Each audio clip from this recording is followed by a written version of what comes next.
uzlah mungkin bagi untuk dalam konteks tertentu perlu juga ya.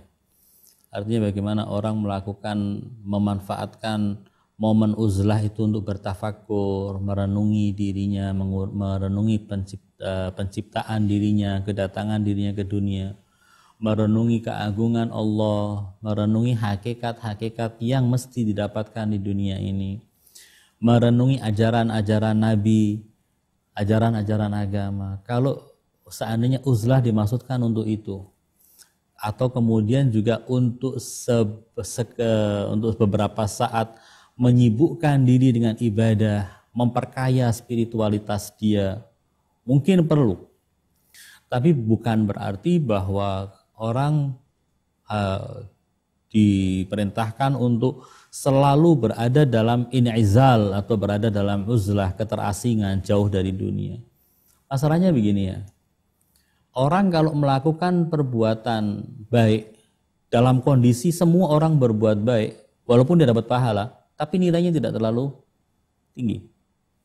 Beda halnya ketika orang hidup di satu lingkungan yang rusak, tapi dia jadi baik, maka dia punya nilai yang spesial, yang istimewa.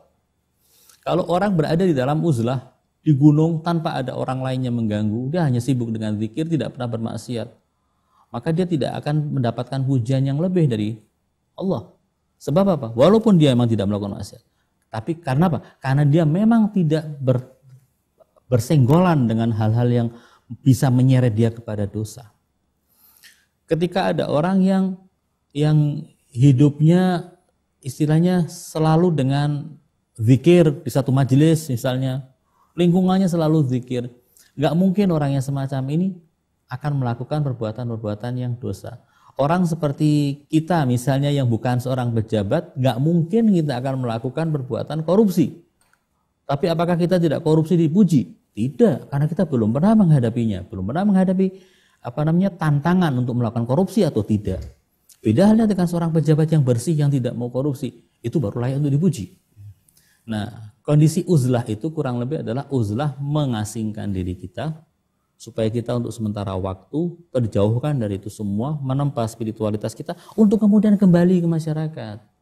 Ketika sudah meraih spiritualitas, kembali ke masyarakat, menularkan spiritualitas kepada masyarakatnya. Harusnya seperti itu. Lah kalau orang baik semuanya uzlah, siapa yang akan memperbaiki keadaan yang buruk?